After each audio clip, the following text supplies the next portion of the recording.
estamos muy contentos de iniciar finalmente este ciclo. Quería agradecer en mi nombre y en el nombre de Micaela, de Daniel, a Patricia Flier, a Claudio Machea, a la Dirección Nacional de Derechos Humanos, Género e Igualdad de la bancaria.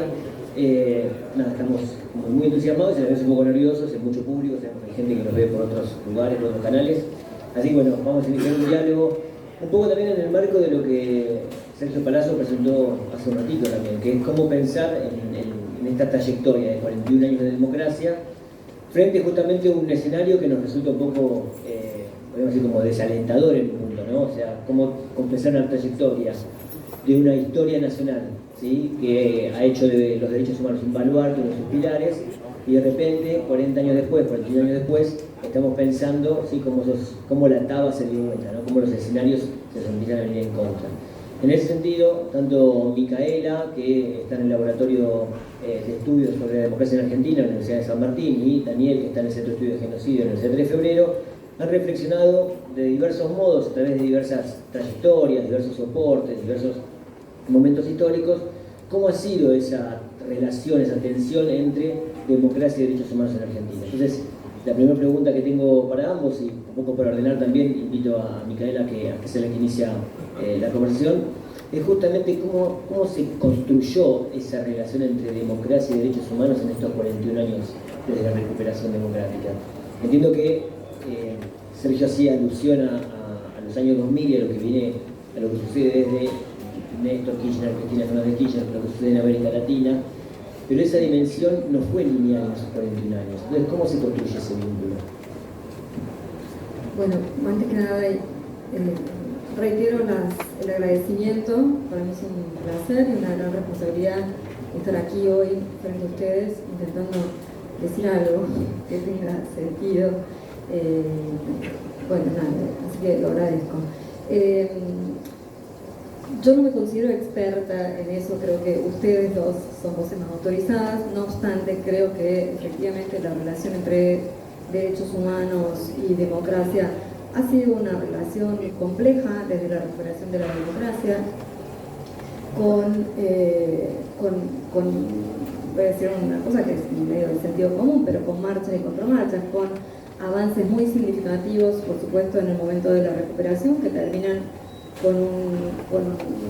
poniéndole como un fin al procesamiento y a los juicios, también por una cuestión de relación de fuerzas de ese momento histórico,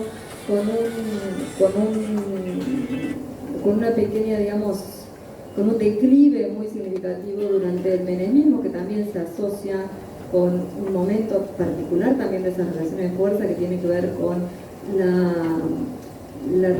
revigorización de una forma del capitalismo asociada al neoliberalismo, entonces con lógicas propias de esa ideología que uno podría decir es una inflexión del capitalismo liberal que conocíamos, que está vinculada a unas reestructuraciones económicas que hace la dictadura, o sea, que inaugura la dictadura, y que encuentra un segundo momento bajo el gobierno de Carlos Menem con reformas que afectan a la estructura del modo de producción, y ustedes son bancarios, lo saben, a las entidades financieras, porque se corresponde con una financiarización de la economía y con unos valores que tienen que ver también con lo que decía Sergio Palazzo, ¿no? Unos valores vinculados fuertemente a la lógica de la competencia, no solo como norma de la economía, sino como norma de las relaciones sociales. Entonces, unos valores vinculados a la meritocracia, que es un tipo, todas las sociedades tienen sistemas meritocráticos, pero el neoliberalismo viene con una concepción de la meritocracia no asociada ya a la igualdad, o en un sentido fuerte de igualdad y justicia social, sino de mercado. O sea, lo que tiene valor es lo que aporta valor según un criterio económico de rentabilidad y no un criterio de ni siquiera de creatividad, diría, ¿no? O de agregar valor en términos de riqueza social. Bueno, en fin, todas esas formas de la ideología que acompañan la instauración del menemismo también vienen acompañadas de una reacción y de una regresión en términos de derechos humanos. Porque creo que lo que no se lleva bien con los derechos humanos es también el neoliberalismo.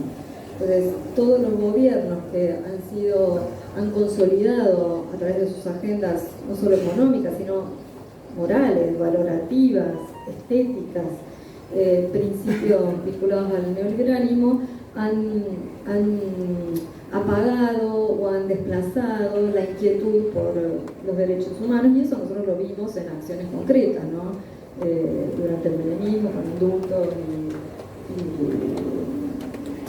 punto final. Corríjame si me equivoco con algunas de estas definiciones que no son estrictamente de mi área, y retornan, por supuesto, con toda la crudeza en nuestro presente y en nuestra coyuntura, que es un redoblamiento de la ideología neoliberal. Por eso digo que para mí analizarlos un poco en tándem, ¿no? Derechos humanos, neoliberalismo y declive de los principios igualitaristas o de justicia social. Creo que esos tres conceptos, digamos, son claves para establecer las coordenadas dentro de las cuales se mueven las demandas, los reconocimientos y las negaciones de los horrores producidos en nuestra historia. No quiero hablar mucho. Se escucha ahí, en función de lo que contestaba Micaela. Pensaba, Daniel, en cómo fue esa misma trayectoria, pero no solo desde el Estado, sino desde abajo, ¿no? Porque uno podría analizar, como bien dice Micaela, dice, bueno, en la transición a la democracia, de la recuperación el 10 de diciembre de 1983, hay ahí un intento por parte del Estado de resolver la cuestión de la dictadura militar, la violación de derechos humanos, está el juicio de las juntas, está la CONADEP, hay una serie de iniciativas que inauguran un camino, que son hoy uno de los pilares que conservamos y que defendemos, digamos. Pero luego, sí, inicia otro ciclo que es el de las leyes de impunidad, el punto final, evidencia de vida, que cierran ese ciclo con el indulto de Menem en el 90. ¿No? Pero, digo, uno puede hacer esa lectura desde el Estado, desde arriba, pero sin embargo, al mismo tiempo, desde abajo, de las organizaciones sociales, de los sindicatos, ¿sí? También se conformó un universo, una representación, un horizonte respecto a lo que hacer con los derechos humanos. ¿Cómo fue ese otro vínculo entre democracia y derechos humanos, pero desde abajo? Está buenísima la pregunta, Manuel. Bueno, primero agradecerles la invitación. Tengo mucho placer de estar acá y me parece muy potente la posibilidad de diálogo y cooperación permanente entre sindicatos y espacio académico. Y por ahí pensaba, Sergio Palazzo nos tiraba un desafío que me parece que está bueno, provocativo, que está bueno, que es: si llegamos acá habría que pensar qué hicimos bien, pero sobre todo qué hicimos mal, digamos, ¿no? Y tiene que ver con tu pregunta. Yo soy muy futbolero y a mí eso me parece importante en términos de decir, si vos llegás al primer tiempo perdiendo 4-1, bueno, vos podés decir, algunos recordarán lo que se llama jugador, la pelota no dobla, o qué bien jugó el otro, pero no nos sirve mucho. Lo que podemos cambiar es lo que hacemos nosotros. Entonces, bueno, ¿qué pasó por abajo? Y ahí hay una diferencia entre hoy y los 90 que es muy importante, ¿sí? Los derechos humanos constituyeron como un articulador de las luchas colectivas del campo popular frente a la dictadura. Era un campo de lucha, que era la lucha contra la impunidad, pero ese campo de lucha lograba articular un conjunto de luchas.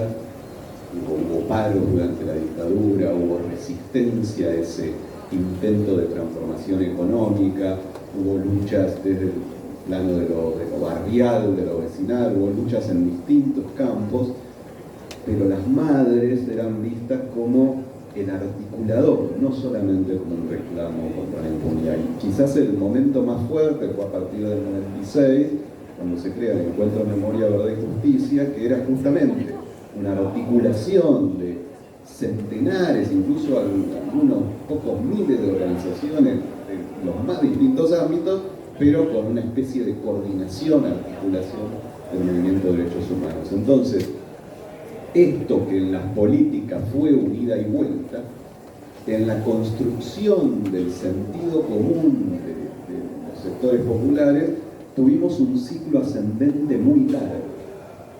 Esto que nace a final de la dictadura, recorrió todo un proceso de 30 años ascendente. Entonces, pese a las leyes de impunidad de Alfonsín, pese a los indultos de Menem, no se hacían con el consenso de la sociedad, se hicieron contra la sociedad. Entonces, nosotros no tuvimos, como en Uruguay, la posibilidad de un plebiscito triunfara el apoyo a la impunidad, y nunca hubiese triunfado en ese periodo.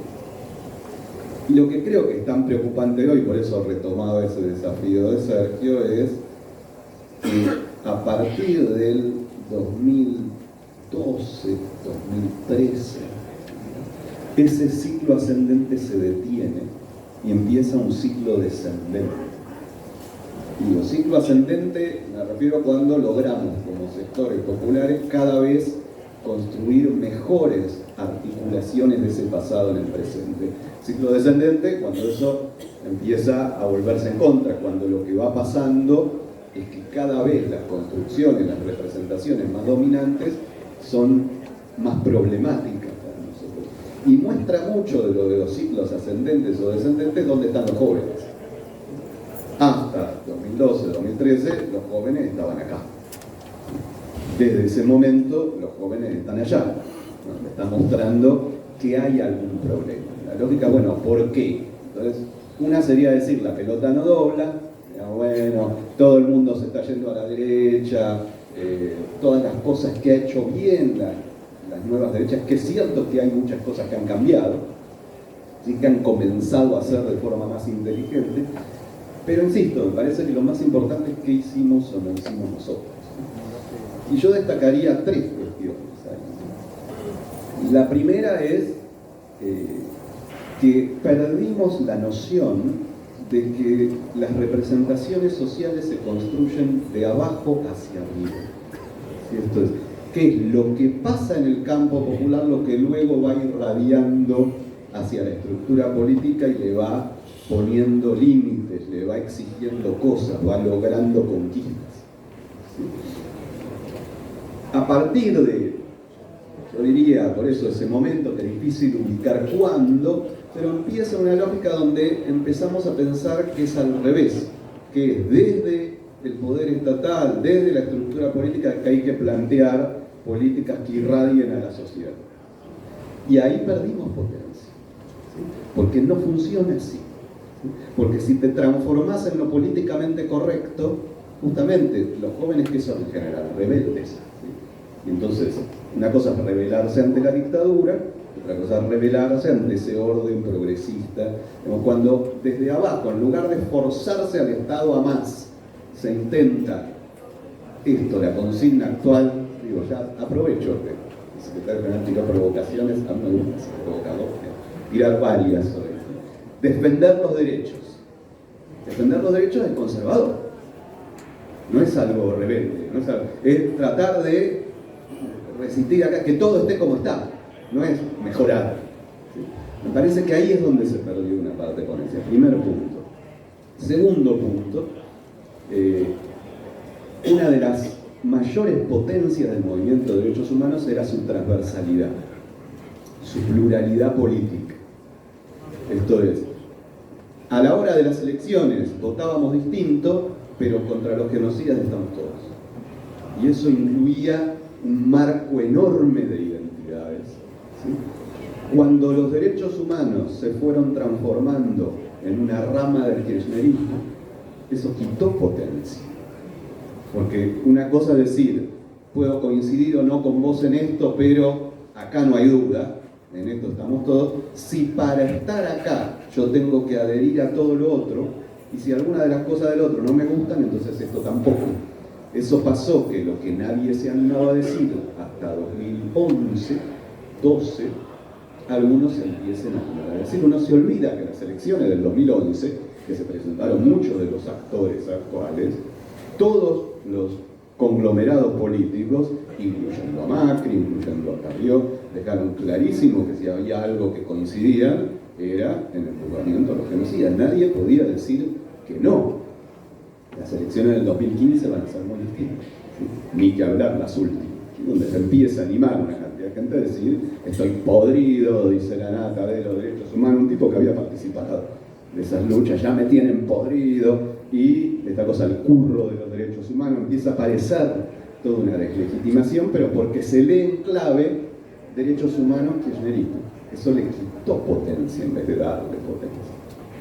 Y lo tercero parece muy académico, muy conceptual, muy técnico, pero es los conceptos no son neutrales, producen consecuencias, ¿sí?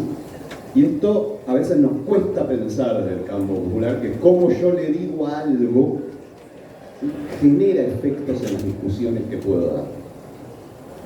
Y ahí nosotros empezamos a usar un conjunto de conceptos los últimos 10, 15 años, sin pensar demasiado qué consecuencias tenían. Algo que antes no pasaba. El campo popular discutía muchísimo los conceptos, ¿sí? Empezamos a decir, por eso les tiro otra provocación, terrorismo de Estado.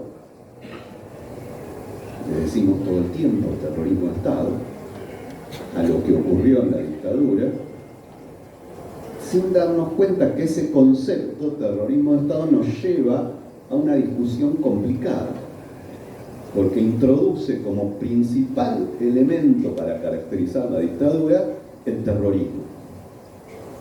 Y entonces, automáticamente, al ser el concepto central terrorismo, abre la pregunta: ¿y el otro terrorismo? Y cuando planteamos que el otro terrorismo en realidad no fue terrorista, porque no usó la violencia indiscriminadamente, perfectamente nos pueden responder, pero el Estado usó la violencia indiscriminadamente, tampoco, es selectivo. Y entonces, ¿por qué le decimos terrorismo? Le doy un ejemplo para provocarlo, de los que hay muchos, ¿sí? Y digo, perdimos potencia en esos tres planos, y me parece que ahí se dio un problema que hoy es mucho peor que en los 90, porque hoy tenés un gobierno que quiere producir determinados retrocesos, pero con un consenso que en los 90 no tenía en este tema. Daniel hizo alusión a estas tres dimensiones, cada una de ellas es provocativa en sí misma, pero en la última se hace una referencia que efectivamente el terrorismo de Estado, la noción de terrorismo de Estado, resulta problemática, y que en un punto la naturalizamos. Sin embargo, vos tenés una dimensión más programática acerca de cómo llamar en términos conceptuales, ¿no? Esa experiencia histórica, que es la del genocidio. ¿Por qué funcionaría así genocidio y no terrorismo de Estado? Sí, no es que la tengo yo, ¿eh? No, bueno, dejemos claro, la tiene el campo popular. Genocidio aparece por primera vez, las dos apariciones que tiene en el año 77, que es en la Carta Abierta de Walsh, y en el documento que saca la CADU en el exilio, que se llama Argentina Proceso al Genocidio. Yo digo, no, para separar, yo he hecho toda una defensa en la causa, pero después. Pero esto que decías, ¿por qué es diferente? Hay muchos temas y estaríamos 3 horas, pero tiro uno que me parece crucial en comparación con terrorismo de Estado, que es que en terrorismo de Estado automáticamente al decir terrorismo aludís a la dualidad. Cuando vos planteás genocidio, no hay ninguna dualidad posible, porque ni Cecilia Pando, ni Victoria Villarruel dirían que lo que hicieron las organizaciones armadas de izquierda en Argentina es un genocidio. Muestra la diferencia entre un sistema de campos de concentración y un uso problemático de cierta forma de violencia por parte de las organizaciones armadas, que podemos discutir, pero que lo importante es quebrar la dualidad. Tenga todos los problemas que tenga ese uso de la violencia, que los tuvo, yo creo que hay que discutir muchos de esos problemas. Lo que está claro es que no tiene nada que ver con una estructura de 700 campos de concentración en todo el territorio nacional. Eso lo captura el genocidio y no lo captura terrorismo. Que terrorismo es la voladura de las torres, la bomba AMIA, es otra cosa. No refiere, uno dice terrorismo y no aparece en la cabeza automáticamente una red de campos de concentración. Uno dice genocidio y lo primero que le viene a la cabeza es el nazismo. ¿Y qué le viene a la cabeza del nazismo? Una estructura de campo de concentración. Es entender que le cuesta más a la academia que al campo popular, por eso va a ser más fácil charlarlo acá, digamos. Pero es entender que nosotros pensamos mucho por analogía. ¿Sí? La analogía en nuestro cerebro es fundamental. Entonces, ¿qué analogías produce las formas en que llamamos a las cosas? es fundamental, porque es la manera en que pensamos. Entonces, una cosa que nos traiga el nazismo y otra cosa que nos traiga las dos torres. Hay efectos absolutamente distintos. Interesante porque antes de iniciar la conversación había compartido algunas preguntas con ella, para un poco guiar y para que ellos también supieran, que no se agarre como a contrapierna las preguntas. Y también les había dicho, bueno, por ahí en el diálogo las preguntas desaparecen y aparecen otras nuevas, así que no vamos ni dos y ya empezamos por el desvío. Fuimos por otro lado. Pero un poco a partir de la intervención de Daniel, te quería consultar, Micaela, porque vos en un punto desde el laboratorio en la Universidad de San Martín, han trabajado mucho la dimensión más de la política pública del Estado, de lo estatal. Y él decía, en su segunda crítica a lo que hicimos mal, él decía esta dimensión de, bueno, cuando hicimos de una experiencia del campo popular una política estatal, ¿no? Ahí tengo una pregunta, ¿cómo pensar esa dimensión del rol del Estado? Porque también entiendo lo que dice Daniel y me parece problemático, en el sentido de que, si como dice Sergio Palazzo, hay que volver a pensar un horizonte de reconquista del Estado, cuando uno reconquista el Estado está pensando en la implementación de políticas públicas. Entonces, ¿cómo manejar esa tensión entre la dimensión del Estado, que es un articulador de sentidos, y efectivamente lo popular? No, yo ahí, a ver, me gustaría decir dos cosas. La primera es que en realidad desde el laboratorio vemos más la sociedad que el Estado. Entonces, cuando vos traías la cuestión de lo que estaba pasando en el campo popular y de qué modo ahí se iba consolidando un consenso y una legitimidad de los derechos humanos que se resquebrajó a partir de que eso se institucionalizó, yo pensaba, bueno, lo discutiría un poco, ¿no? Discutiría un poco que ese consenso hubiese sido tan extenso como creíamos que lo era en muchos campos. Quizás en el campo de los derechos humanos era en el que más territorio Argentina había ganado, eso seguro. Ahora ese consenso convivía con otras formas de ideología que no se llevaban bien con los derechos humanos. Entonces, esas mismas subjetividades que podían tener a las madres y abuelas como estandarte, eran las mismas que empezaban a desplazar, a adherir a formas de la sociedad agresivas, a llenar el vacío que dejaba en ciertas generaciones, sobre todo de los jóvenes, del término justicia social, con elementos fuertemente punitivos. O sea, nosotros tenemos estudios del 2017, sobre todo del 2017, que despertaban una alarma muy importante para nosotros, porque veíamos que las generaciones de los más jóvenes interpretaban por justicia social justicia por mano propia o linchamiento. Entonces dijimos, bueno, no, acá hay algo que sobre lo cual deberíamos trabajar como docentes, deberíamos trabajar como sindicalistas, deberíamos trabajar como referentes políticos, deberíamos trabajar como sociedad. No es posible que esta generación no solo haya perdido el vínculo con las tradiciones políticas y de derechos humanos que informaron ese término, sino que esté además llenándolo de un contenido altamente antidemocrático, altamente autoritario, altamente agresivo, que no casualmente se expresa hoy de este modo en las urnas. Entonces digo, los tiempos de la sociedad nunca son los mismos. Yo soy socióloga y estudio más los tiempos de la sociedad, nunca son los mismos y no deberían ser los mismos que los tiempos del Estado. Yo creo que el problema es cuando el Estado emula esa temporalidad de la sociedad y no hace nada con ella, se recuesta sobre la parte, en este caso, más reaccionaria y reactiva para consolidarse, o se recuesta o deja de escucharla. Digo, cuando consideramos que los tiempos de la sociedad no son los mismos, ni tienen que ser los mismos que los tiempos de política, porque uno espera que la política y el Estado estén por delante en muchos casos. A veces atrás garantizando y otras veces anticipando. ¿Cuál es el valor de la política si no es el de la anticipación? Ahora, el de la anticipación no es identificar los peores deseos de una sociedad y traducirlos porque y realizaste un cálculo político que te dice que si los escenificás vas a cosechar votos, ¿no? Entonces, ¿qué hizo una parte del centro de la socialdemocracia, quiero decirlo, pero es un término europeo, no para ponerle título acá, ¿no? Pero ¿qué hizo una parte del centro democrático de nuestras figuras de la política? Interpretó que la sociedad estaba queriendo mano dura, por decir un ejemplo, y transformó su discurso.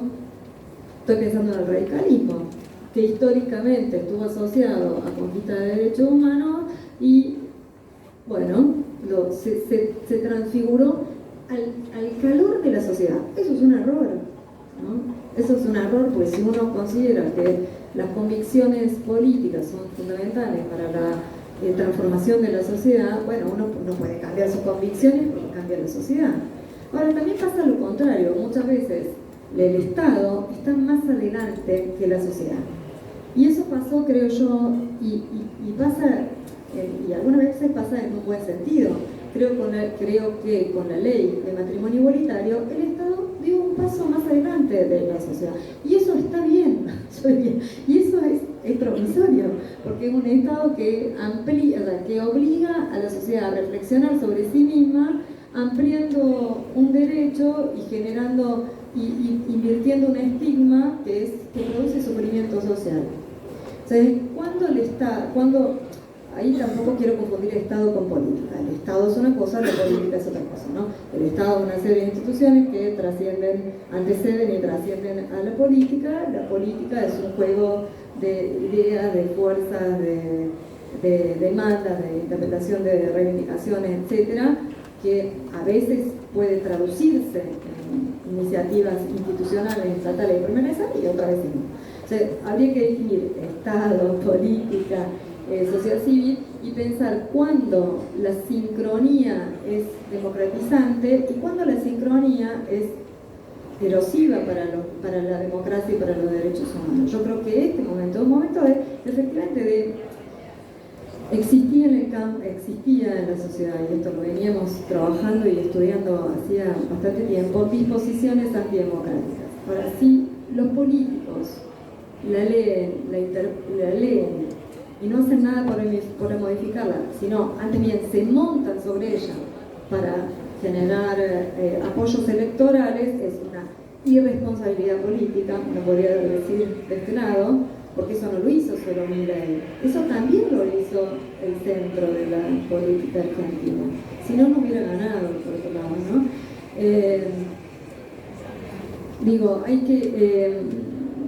Hay que saber escuchar, saber interpretar esas necesidades y esos tiempos, no para hacer lo mismo que esas necesidades se expresan, sino para transformarlas, porque si no, ¿cuál es el sentido de la política?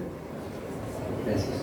Me quedaba pensando un poco en la metáfora futbolera. Yo también me gusta el deporte, soy de gimnasia, así que tengo limitaciones en la cuestión futbolera, pero nada, preguntaba un poco en esta dimensión de lo que hicimos mal y apareció un poco en esta crítica o en esta mirada un poco retrospectiva de lo que fue el proceso de los últimos 20 años.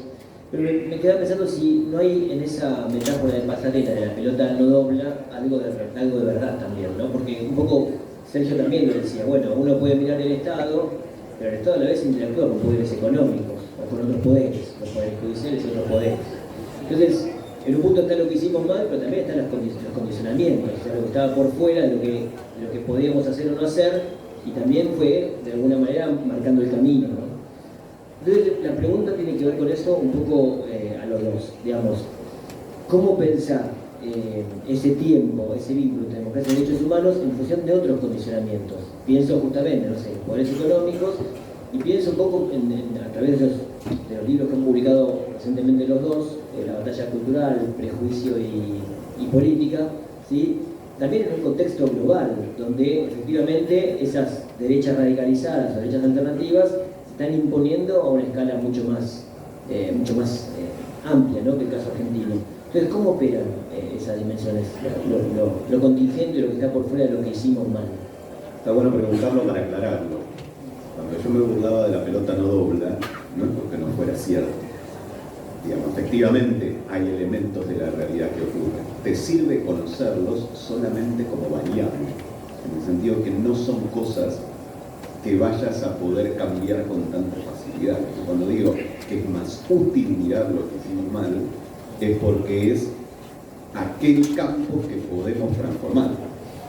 Mientras que el otro campo, por supuesto que existe, ¿sí?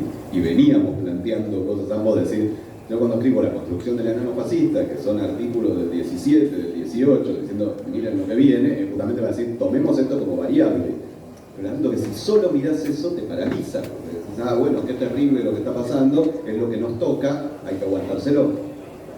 Es decir, bueno, la pelota no dobla, el problema, bueno, ¿qué hacemos? O sea, ¿cómo cambiamos el modo de jugar con el viento o la altura o lo que fuera que nos está afectando? Pero me parece que pasa por ahí tengo un matiz, bueno, pero es lindo que surjan matices con Micaela, porque creo que la política siempre funciona tomando las hegemonías que se van construyendo socialmente. Entonces a mí me interesa siempre el abajo, que es cómo lo construís. No es cierto que todos los que avalaron la lucha contra la impunidad estaban de acuerdo.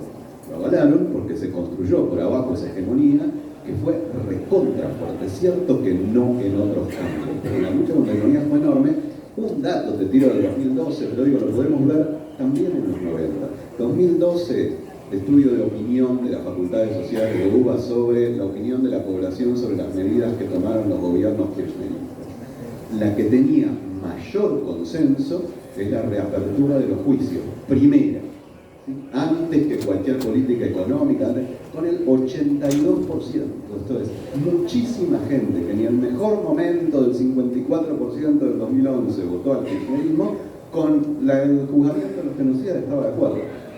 Eso hoy nos están haciendo estudios, quizás porque no queremos saber qué da, pero creo que podemos estar muy seguros que el 82% no es ni nada cercano a eso. Entonces, a eso digo ciclo descendente. Entonces, hay que entender qué pasó ahí y cómo se revierte. Este es el tema. Bueno, ¿qué está pasando? Cuando esto que decía que está buenísimo, lo de entender justicia social como punitivismo, bueno, ¿por qué? ¿Qué está pasando? ¿Cuál ha sido la política del progresismo frente a la inseguridad?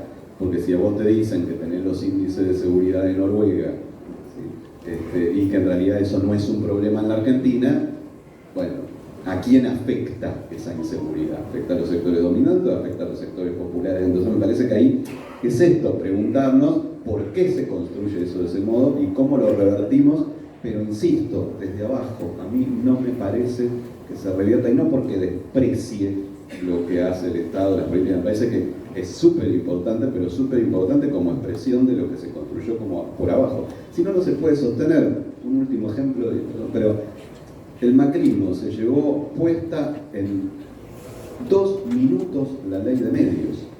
Muestra cuál era la fuerza social de esa ley. Cuando quiso el 2x1, no pudo.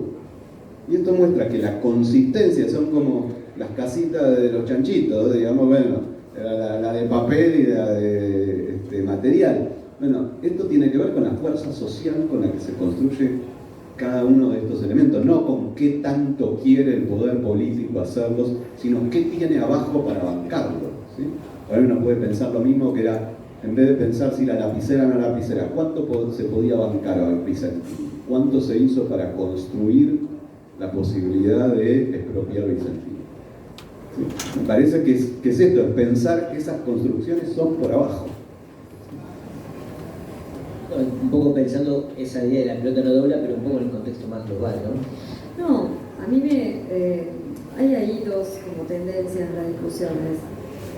Considerar que el problema de Milei es un problema argentino y que Milei es muy argentino, que lo es. Por otro lado, bueno, sí, efectivamente hay algo muy argentino en ese fenómeno. Y hay otra que inscribe a Milei en una serie de fenómenos de ascenso de líderes de la derecha global, y que justamente se asocia a una crisis que es sistémica y que es global y que es una crisis del capitalismo en su fase estudiado por muchos autores, ahí las fechas son disímiles, varían. Nosotros podríamos decir, bueno, tuvimos una especie de primera crisis en el 2001 de ese modelo, que prometía una integración a través también de criterios de eficacia, de desarrollo de métricas para medir esa eficacia, de achicamiento del Estado, que ciertamente fracasó por múltiples motivos, digo, que ahora no viene al caso. Tuvimos una crisis global en el 2008, que fue la crisis financiera, que también desnudó las injusticias y el falso tecnocratismo del neoliberalismo, porque recuerdan que lo que primero cayó fueron las aseguradoras, o sea, las agencias que justamente determinaban los riesgos, o sea, los riesgos de los países, los riesgos financieros, los riesgos de inversiones, los riesgos, y eso se suponía tenía un mecanismo transparente, no asociado a intereses políticos, económicos concentrados, y eso se desmanteló cuando los estados y las instituciones salieron al salvataje de los bancos y del sistema financiero sobre todo, y dejaron a la buena del señor a todos aquellos que estaban siendo desalojados porque no habían podido con los créditos, ¿no? O sea, los créditos involucrados. Bueno, hay algo de lo que constituía la máscara del sistema neoliberal, que basado, insisto, en estos principios tecnocráticos, supuestamente no políticos, no interesados, supuestamente neutrales, que ordenaban a través de un sistema de méritos y de esfuerzos, que todos recibieran según sus capacidades y esfuerzos. Bueno, eso quedó desmentido. Cuando eso queda desmentido, muchos autores dicen, cuando ese sistema queda desmentido, permanecen los rituales del sistema, que estaban vinculados también al sistema democrático, que eran elecciones, pluralidad de partidos, libertad de expresión, pero ahora ya sin el sustento, que decíamos desde abajo, sin la producción de consensos, sin la legitimidad en esas mismas herramientas que el sistema proponía como fundamentales para la democracia, entendía como una distribución relativamente igualitaria de la riqueza social, de los bienes. Y eso se tradujo también en un aumento de deuda pública, en un aumento de los niveles de desigualdad, en una pérdida de soberanías nacionales, también por los niveles de endeudamiento que supuso esta crisis. Pensemos en Grecia antes, ¿no? Que también deja al desnudo la fragilidad de los sistemas democráticos nacionales. Pensemos en América Latina, todas las dificultades que se sucedieron, bueno, después de la crisis del 2008 y también después de la pandemia. O sea, Sergio Palazzo también traía la pandemia como un momento de quiebre a nivel global. O sea, después de la pandemia no salimos mejores, salimos bastante peores, salimos peores a nivel global. O sea, en lugar de más conscientes de nuestras vulnerabilidades y fragilidades, que pudiera hacernos más solidarios y en el reconocimiento de esa interdependencia, y por lo tanto fortalecer todas las instancias que contribuyen a que podamos resolver nuestras vidas cotidianas. Bueno, vivimos esa experiencia de fragilidad como una impotencia propia, que por lo tanto se traducía después en la identificación con líderes poderosos y potentes que pudieran suplir esas impotencias y eliminar a todos los que se creía podían estar como abonando a esos límites personales. No voy a hablar ahora del chivo expiatorio, seguro que lo vamos a hablar más adelante, pero lo que quiero decir es, en ese contexto de crisis del capitalismo, de crisis sistémica, de por lo tanto crisis de la democracia, porque el capitalismo se inscribe en un modelo, la democracia se inscribe en un modelo que es capitalista. Cuando eso también entra en crisis, repercute sobre los sistemas y las formas de gobierno y de convivencia democrática, afectando fuertemente los valores de la democracia. Ahora, la gente se enoja con la democracia, no con el capitalismo. Nosotros tendríamos que hacer el esfuerzo de decir, bueno, no fallan porque sí las instituciones de la democracia. Fallan porque están encadenadas y articuladas con una serie de poderes concentrados, poderes fácticos, como decía vos, bueno, intereses creados, límites ideológicos, que uno cree que lo ideológico es lo blando. No, lo ideológico es lo más duro. Si no, fíjense ustedes, no sé, las conversaciones que tengan los amigos, amigas, familiares, cuando quieren modificar o transformar a través del diálogo una creencia o una concepción. En general eso es lo más duro. Lo más duro porque es donde se sostiene la constitución subjetiva de esa persona, o sea, la identidad. Uno cuando no tiene identidad fuerte se aferra a ideas que no suelen ser muy fuertes, pero que lo dotan a uno, ¿no?, de consistencia. La ideología hace eso, dota a las personas de consistencia. Por eso es tan difícil que se transformen muchas veces esas ideologías. Me fui por las ramas, pero quiero decir, efectivamente en mi ley, nosotros creíamos, y ahí digo, hablo de nosotros muy amplio, nosotros, los nacionales populares, los que consideramos, los que creemos en la justicia social, en la igualdad y en el peronismo, voy a decirlo rápido así, creíamos que acá no podía ocurrir un tramo, porque acá tuvimos a Perón. Muchos dijeron eso, ¿no? Acá no puede ocurrir un Bolsonaro porque, a diferencia de Brasil, la transición de la dictadura a la democracia, acá sí se dio con juicios. Acá sí hubo una sociedad que acompañó, acá sí habían esos consensos que no podrían jamás llevar a un laudador del ejército y un reivindicador de torturadores como fue Bolsonaro a ocupar posiciones de poder. Bueno, creíamos, y digo creíamos, todos lo creíamos, yo también lo creíamos que eso acá no podía ocurrir.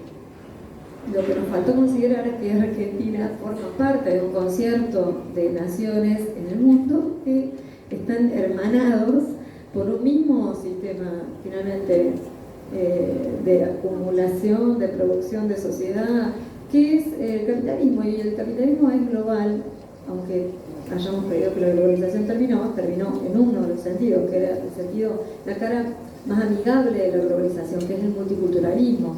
Terminó en ese sentido, pero no terminó en el sentido del tejido, el armado financiero de intereses concentrados. Más bien, en ese otro aspecto se acrecentó.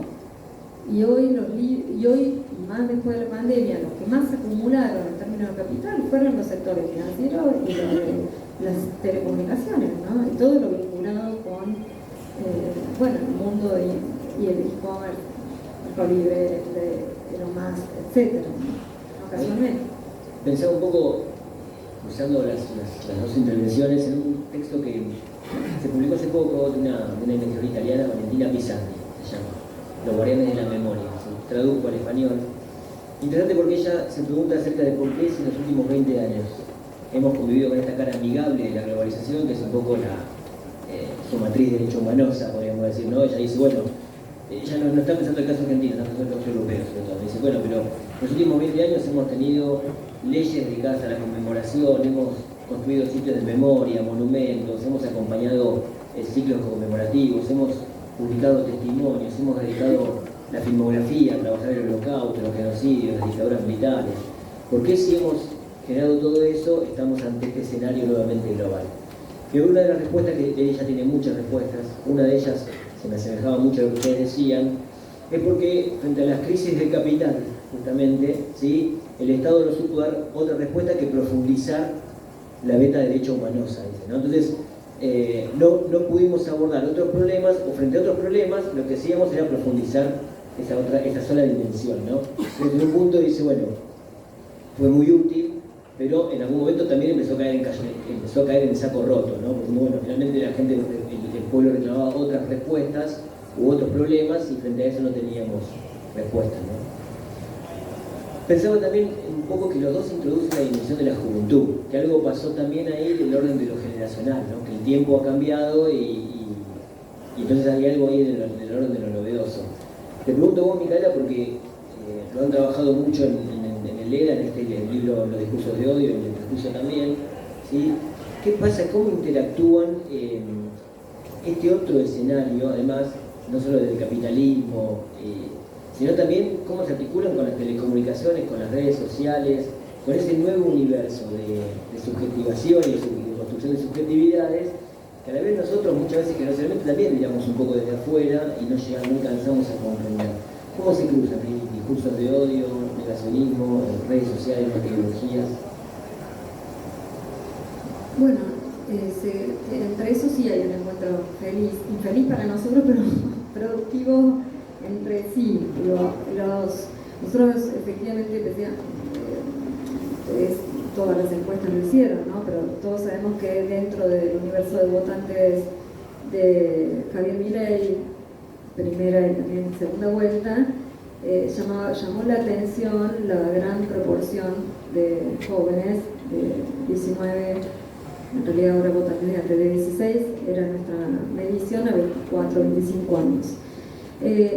Entonces efectivamente empezamos a indagar en las razones de esa adhesión. Y ahí creo que la pandemia jugó un rol fundamental. La pandemia, en el sentido de que quienes peor la pasaron y tal vez con menos políticas públicas asociadas a ese sector, fueron los que en pandemia tenían 16, 17 años, 15, 16, 17 años, que en las votaciones eran 20, 21, 30, ¿no? Que atravesaron ese momento, que es también un momento complejo en términos de formación de los sujetos, porque es la transición de una especie de adolescencia a la juventud. Eso se hace, digo, uno esa época la vive, y si cada uno de ustedes reflexiona un poco sobre su pasado, que no está tan lejano, rápidamente le vendrán imágenes de escenas de grupo, de asado, de juntada, y rituales de transición, ¿no? Desde la fiesta de 15 hasta el viaje de egresados, hasta no sé, la previa. Estoy diciendo cosas de jóvenes que no son superficiales para esa edad, que son fundamentales, porque es básicamente lo que hacen: relacionarse con otros, generar comunidad y reconocerse a sí mismos como sujetos autónomos en esas formas de relación. Eso se vivió como una pérdida.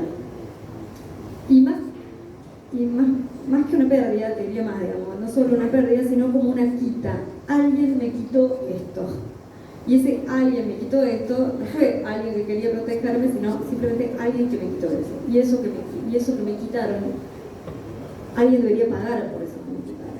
O sea, hay algo de esa experiencia, de la pérdida y de un momento muy significativo en la vida de estos sujetos que incidió fuertemente en la decisión de identificarse con quien señalaba al Estado como el que te persigue, como el que te encierra, como el que la pandemia, la cuarentena, o sea, todo ese juego de lenguaje que se sucedió en las redes caló en esa subjetividad que estaban padeciendo y cuyo padecimiento no fue lo suficientemente ni atendido en términos institucionales ni interpretado en términos políticos, porque también se cargó las tintas sobre eso, diciendo, realmente los jóvenes lo único que quieren es salir, no les importa nada, y se los minorizó, se los subestimó, y eso generó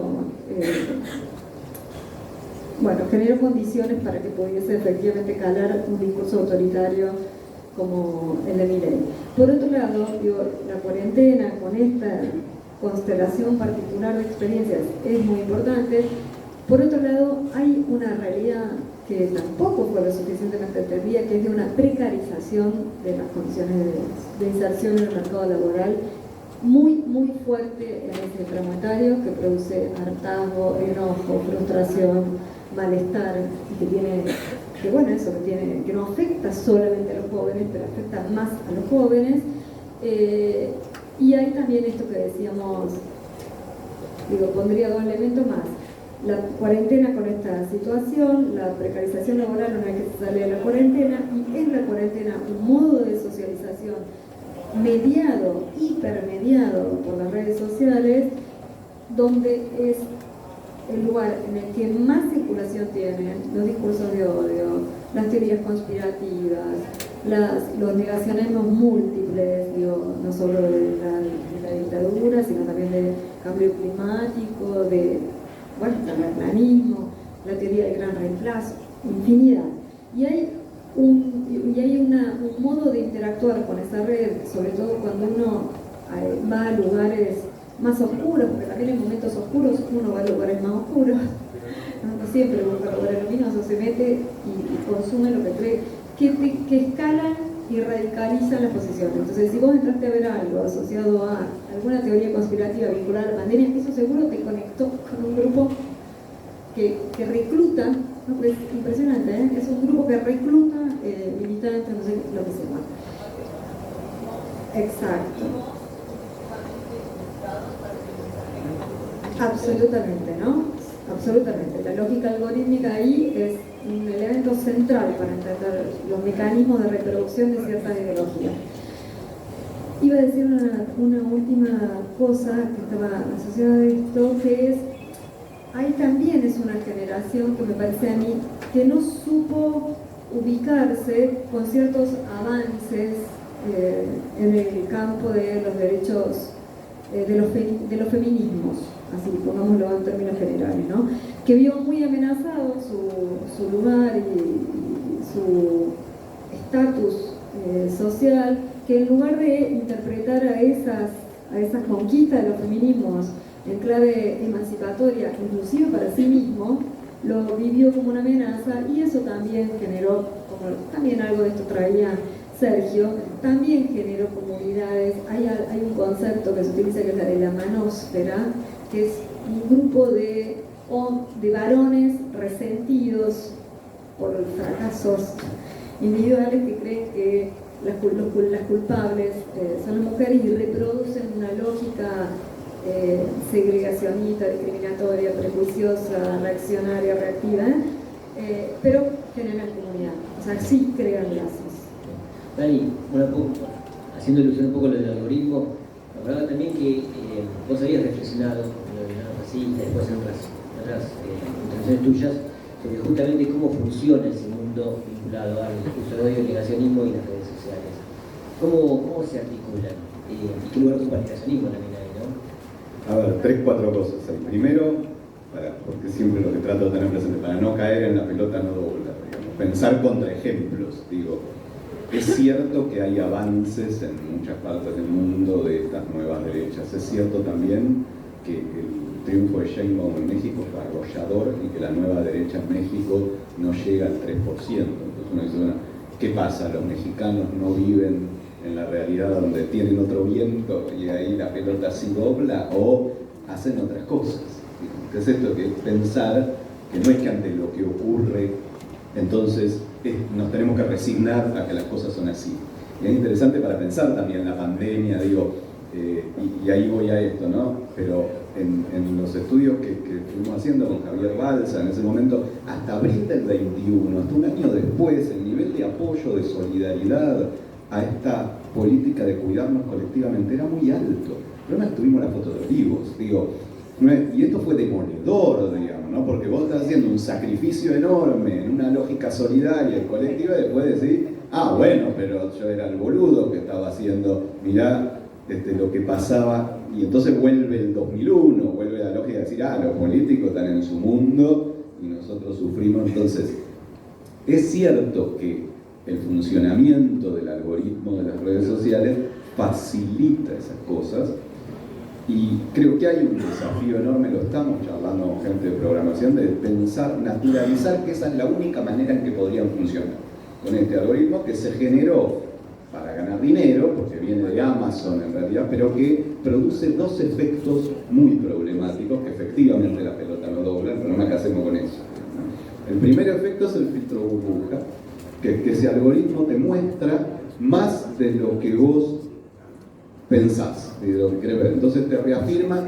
pero ojo, no es que solamente reafirma a la derecha, también a nosotros nos reafirma, pero no nos ayuda, porque nos mete en un mundo de fantasía donde creemos que todos piensan como nosotros. Entonces, yendo a lo primero, ¿por qué no nos damos cuenta del problema del terrorismo de Estado? Porque claro, entre nosotros no se produce, porque como nosotros entendemos lo que queremos decir con eso, Y como no cada vez hablamos menos, porque lo bloqueamos además a todos los otros, entonces creemos que todos piensan como nosotros. Y después llegan las elecciones y decimos, ¿pero qué pasó?